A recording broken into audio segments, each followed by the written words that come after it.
ఫాతిమా, అలీ, అబ్బాస్ లాంటి పేర్లు ఆపాదించబడినటువంటి కొన్ని ఇత్తడి పరికరాలను తీసి వాటికి వెదురు బొంగులతో తయారు చేసినటువంటి ఒక దట్టీలను తయారు చేసి పీరీల పేరుతో, తాజియా పేరుతో ఎగురుతూ ఉంటారు, దునుకుతూ ఉంటారు, నాట్యం చేస్తూ ఉంటారు.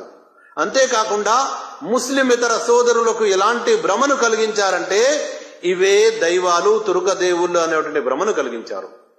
నౌదు బిల్లా, మహాఘోరమైన పాపం. ముస్లింలు అంటారు వీళ్ళు దేవుళ్ళు కాదు, అల్లా ఒక్కడే దేవుడు. కానీ ఔలియా అల్లా, సహాబాలు, ప్రవక్త గారి వారసులు, అహ్లే బైత్ అనేటువంటి పేర్లు తొలగించి ఇలాంటి దుష్కర్మలకు, ఇలాంటి పనులకు పాల్పడుతూ ఉంటారు. ఈ పనులకు మరియు ఇస్లాంకు ఎలాంటి సంబంధం లేదు.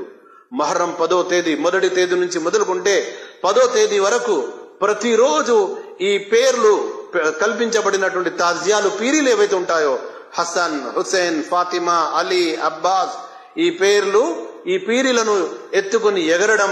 ఎవరైతే ఈ పీరీలను ఎత్తుకొని ఎగురుతూ ఉంటారో వారికి హసన్ ఆవరించాడు, హుసేన్ ఆవరించాడు, అలీ ఆవరించాడు. ఇక దాన్ని ముస్లిమేతర సోదరులు ఏమనుకుంటారంటే తుర్కదేవుడు వచ్చిండు, తుర్కదేవుడు ఆలిండు, ఇలాంటి పదాలు వాడుతూ ఉంటారు. ఇది మహాఘోరమైనటువంటి పాపం అండి. ఇలాంటివి ఏవి కూడా ఇస్లాంలో లేవు. ఇలాంటివి ఏవి కూడా ప్రవక్త సల్లల్లాహు అలైహి వసల్లం వారు చెప్పలేదు, చేయలేదు.